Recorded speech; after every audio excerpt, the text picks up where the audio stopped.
نحمده ونصلي على رسوله الكريم اما بعد فاعوذ بالله من الشيطان الرجيم بسم الله الرحمن الرحيم رب اشرح لي صدري ويسر لي امري واحلل عقدة من لساني يفقهوا قولي۔ اللہ تعالیٰ کا لاکھ شکر ہے جس نے ہمیں انسان بنایا، دنیا کی تمام نعمتیں ہمارے لیے پیدا کی، زمین و آسمان اور ان میں پائی جانے والی تمام چیزیں انسان کے لیے مسخر کی کہ انسان اپنی ضرورت کے مطابق ان چیزوں سے جیسے چاہے حدود کے اندر رہتے ہوئے فائدہ اٹھائے۔ پھر اس کا ہم پر بہت بڑا احسان ہے کہ اس نے ہمیں مسلمان بنایا۔ مسلمان اس شخص کو کہتے ہیں جو دین اسلام پر ہو، اور اسلام کا معنی ہے پیس، امن۔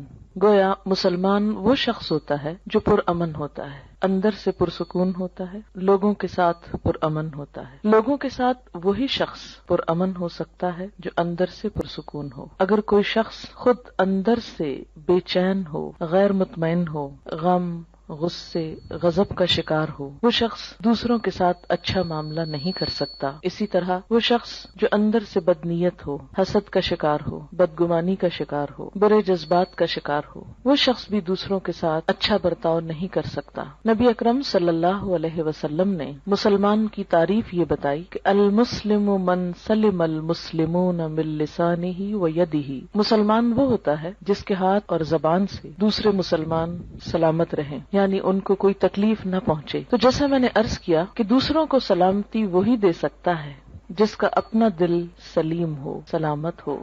دل کی سلامتی، دل کا اطمینان اور دل کا سکون اللہ کے ذکر میں ہے۔ قرآن پاک میں اللہ تعالیٰ فرماتے ہیں الا بذکر اللہ تطمئن القلوب، خبردار اللہ کے ذکر ہی سے دل اطمینان پاتے ہیں۔ جب دل مطمئن ہو جائیں، پرسکون ہو جائیں، تو ایسے شخص کی گفتگو میں بھی ایک ٹھہراؤ آ جاتا ہے، پرسکون ہو جاتا ہے، پھر وہ دوسروں کے ساتھ معاملہ کرنے میں بھی پرامن رہتا ہے۔ اس کے لیے ضروری ہے کہ ہم سب اللہ کا ذکر کرنے والے ہوں، اللہ کو یاد کرنے والے ہوں، اللہ سے دعا کرنے والے ہوں۔ اسی وجہ سے آج کی اس شام چند دعاؤں کا انتخاب کیا گیا ہے جن کو ہم اگر اپنی زندگی کا حصہ بنا لیں تو لازمی طور پر ہمارا دل پرسکون ہو جائے گا، ہمارے حالات بہتر ہوں گے، اور یہ سب کچھ ہمیں دنیا میں بھی ایک اچھا انسان بننے میں مدد دے گا۔ اور دنیا میں اچھا انسان بننا اس لیے بھی ضروری ہے کہ یہ دنیا پرامن ہو اور اس کے نتیجے میں ہماری آخرت پھر خوشحال ہو۔ ہم سب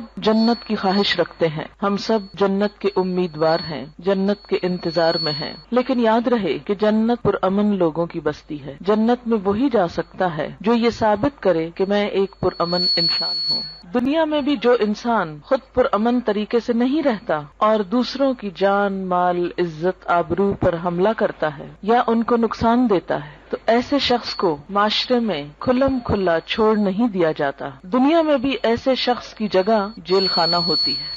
ایسے لوگ جو معاشرے کا سکون برباد کریں، معاشرے میں بے چینی پیدا کرنے کا سبب ہوں، ان کو دنیا میں بھی پکڑ کر قید کر دیا جاتا ہے، اور اگر وہ دنیا کی قید سے بچ بھی جائیں، ان کا کوئی جرم ثابت نہ ہو سکے اور دنیا میں کوئی سزا نہ پا سکیں، تو آخرت میں ایسے لوگوں کے لیے پھر یقینی طور پر جیل خانہ ہے۔ اللہ کے جیل خانے کا نام جہنم ہے۔ وہ کون سی چیزیں ہیں جو انسان کو جہنم میں لے جاتی ہیں؟ ان میں انسان کی بری نیت سب سے پہلے آتی ہے۔ اگر کوئی شخص خانہ کعبہ کا طواف بھی کر رہا ہو لیکن اس کی نیت اللہ کو خوش کرنا نہیں، لوگوں کے سامنے اپنی نیکی کا پرچار کرنا ہے، تو اس کی وہ نیکی جال سازی شمار ہوگی، قابل قبول نہ ہوگی۔ اسی طرح دوسری چیز جو انسان کو اللہ تعالیٰ کی نظر میں گراتی ہے وہ زبان کا غلط استعمال ہے۔ جھوٹ، چغلی، غیبت، دوسرے کو تانا دینا، یہ تمام چیزیں انسان کو اللہ تعالیٰ کی نظر میں گرا دیتی ہیں۔ یہاں تک حدیث میں آتا ہے کہ بسا اوقات انسان باقی زندگی میں کچھ اچھے ہی کام کرتا ہے لیکن اپنی زبان سے بعض اوقات ایسا کلمہ نکالتا ہے، ایسی بات نکالتا ہے کہ اس ایک بات کی وجہ سے وہ جہنم کی گہرائیوں میں جا پہنچتا ہے۔ ازواج مطہرات میں سے ایک نے دوسری کے قد کے بارے میں کچھ اظہار خیال کیا کہ فلاں تو ٹھنگنی ہے، ٹھنگنی کہتے ہیں جس کا قد چھوٹا ہو۔ آپ صلی اللہ علیہ وسلم نے یہ لفظ سن لیا، آپ نے فرمایا تم نے اتنی سخت بات کی ہے کہ اگر اسے سمندر میں بھی ملا دیا جائے تو اس کا پانی بھی کڑوا ہو جائے. لیکن ہمارے عام طور پر ماحول میں اس قسم کے تبصرے کسی کے ناک پہ، کسی کے جسم پہ، کسی کے قد پہ، کسی کے رنگ پہ، کسی کی چال پہ، کسی کی لباس پہ کس قدر عام ہیں، اور کبھی ہم نے منہ سے ایسے غلط لفظ نکالتے ہوئے سوچا بھی نہیں کہ ہم کوئی بری بات کر رہے ہیں. ہم کہتے ہیں تو کیا ہوا، وہ ایسے نہیں ہے، میں کوئی جھوٹ کہہ رہا ہوں، اور یہ کہہ کر اپنے آپ کو مطمئن کر لیتے ہیں اور پھر رواں تبصرے شروع کر دیتے ہیں. عام طور پر گفتگو کا موضوع لوگ ہوتے ہیں اور لوگوں کے ظاہر پر، حالت پر، شکل و صورت پر زیادہ تبصرے ہوتے ہیں. ان تمام اخلاقی برائیوں سے بچنے کے لیے ضروری ہے کہ انسان اللہ تعالیٰ سے مدد مانگے، اللہ تعالیٰ سے مدد لے. قرآن پاک میں اللہ تعالیٰ فرماتے ہیں کسی بھی مشکل سے نجات پانے کا جو ذریعہ ہے وہ ہے وَاسْتَعِینُوا بِالصَّبْرِ وَالصَّلَاةِ، مدد مانگو صبر کے ساتھ اور نماز کے ساتھ.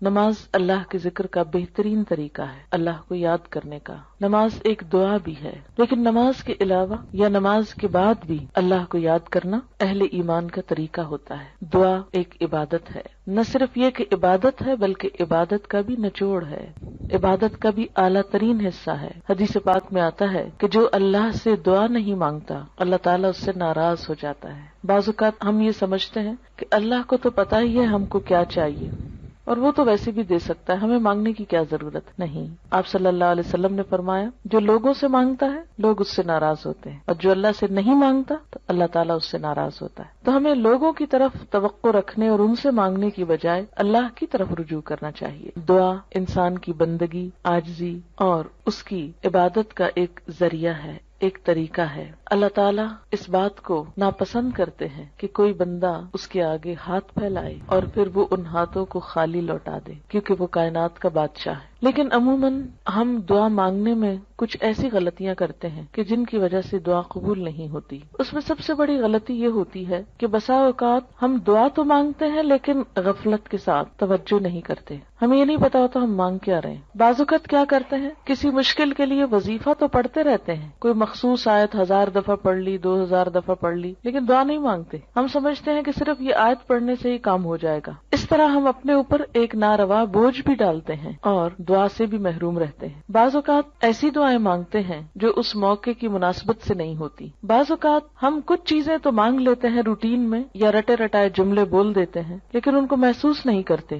اور بعض چیزیں ہماری ضرورت کی ایسی ہوتی ہیں کہ جن کو مانگنے کا ہمیں سلیقہ ہی نہیں آتا کہ وہ بھی مانگنی چاہیے. اس لیے وہ تمام چیزیں ہم مانگیں جو نبی صلی اللہ علیہ وسلم نے مانگی. وہ کیوں، کس لیے؟ اس لیے کہ آپ ہمارے لیے ایک بہترین نمونہ تھے. آپ کی دعائیں بھی قبول ہوئیں، آپ کے مانگنے کا طریقہ بھی ہم سے زیادہ بہتر تھا، اور آپ نے وہ تمام چیزیں مانگی جو مانگنی چاہیے اور جو ہمیں بھی اپنی زندگی میں مانگنی چاہیے. یہ زندگی ہمیں ایک دفعہ ملی ہے، اس زندگی کو ضائع ہونے سے بچا لینا چاہیے، دوسرا چانس نہیں ہے. اگر آج ہم نے اپنے وقت اور اپنی زندگی کی قدر نہ کی اور کچھ چیزوں سے محروم رہ کر دنیا سے چلے گئے تو یہ محرومیاں مستقل ہو سکتی ہیں. اس لیے عقل مند شخص وہی ہے جو اللہ سے مانگتا رہے. دعا انسان کی کوششوں میں ہونے والی کمی کو بھی پورا کر دیتی ہے. ایک شخص جو مانگتا رہتا ہے وہ اگر عمل میں کچھ کم بھی ہو تو دعا عمل میں آگے بڑھاتی ہے، اور اگر پھر بھی کمی رہ جائے تو اس کمی کو پورا کر دیتی ہے. ہماری کچھ دعائیں تو مانگی ہوئی فوراً پوری ہو جاتی، کچھ ایسے ہوتی ہیں کہ جو پوری نہیں ہوتی لیکن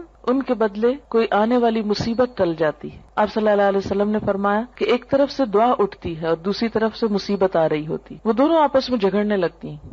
دعا مصیبت کو اوپر لے جاتی ہے کہ واپس جاؤ، اس بندے پہ نہیں آؤ، اور مصیبت اترنا چاہتی. پھر فرمایا جس میں زیادہ زور ہوتا ہے وہ دوسرے کو دبا لیتی. اگر دعا میں طاقت ہے، دعا میں قوت ہے، شوق ہے تو وہ مصیبت کو واپس لے جائے گی. اور اسی طرح اگر دعا پھیکی ہے، ڈھیلی ڈھالی ہے، یا مانگی نہیں یا پوری نہیں تو پھر مصیبت آ جاتی ہے. تو دعا کا ایک فائدہ کیا ہے؟ بسا اوقات وہی چیز مل جاتی جو ہم مانگ رہے ہوتے ہیں. بعض اوقات وہ تو نہیں ملتی، وہ جا رہی ہوتی ہے لیکن راستے میں وہ ایک آنے والی مصیبت کو واپس لے جاتی. مثلا انسان پہ کوئی بیماری آنے والی ہوتی اور انسان کو نہیں خبر کہ اس کے ساتھ یہ ہونے والا ہے. انسان کچھ اور مانگ رہا ہوتا ہے، مال مانگ رہا ہوتا ہے، اولاد مانگ رہا ہوتا ہے، گھر مانگ رہا ہوتا ہے، یا جو ہماری عام روزمرہ زندگی میں مانگنے کی چیزیں. اب اس کو وہ تو نہیں ملتا جو وہ مانگ رہا ہے، لیکن وہ مصیبت ٹل جاتی ہے جو آنے والی تھی، کیونکہ اگر وہ آ جاتی تو یہ مانگی ہوئی چیز ملنے کے باوجود وہ اس کی خوشی نہ دیکھ سکتا۔ مثلاً اگر ایک انسان کی موت آ رہی اور وہ زندگی نہیں مانگ رہا، وہ گھر مانگ رہا ہے، اگر اس کی دعا اسی طرح قبول کر لی جائے، اس کو ایک اچھا گھر مل جائے، لیکن گھر ملتے ہی اس کی زندگی باقی نہ رہے، تو اس کو اس گھر کے ملنے کا کیا فائدہ ہوا؟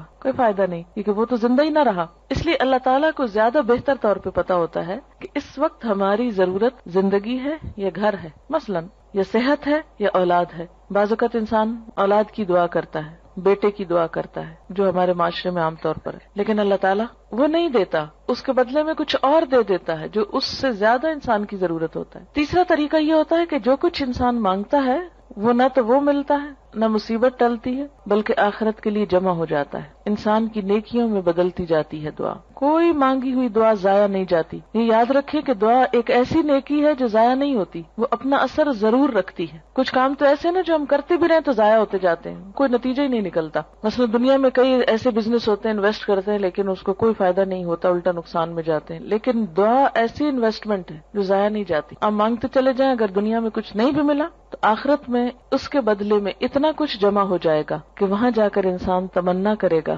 اے کاش میری کوئی دعا دنیا میں نہ سنی جاتی اور مجھے آج ہی سب کچھ مل جاتا۔ پیغمبر ساری زندگی ایک دعا مانگ کر مایوس نہیں ہوئے۔ حضرت زکریا علیہ السلام ایک جگہ پر کہتے ہیں وَلَمْ أَكُمْ بِدُعَائِكَ رَبِّ شَقِيًّا، کہ اے میرے رب تجھ سے دعا مانگ کر تو میں کبھی نامراد ہوا ہی نہیں۔ یہ تو ایسا کام ہے جس کے بعد نامرادی ہے ہی نہیں، نقصان ہے ہی نہیں، خسارہ ہے ہی نہیں، اس لیے انسان کو مانگتے رہنا چاہیے۔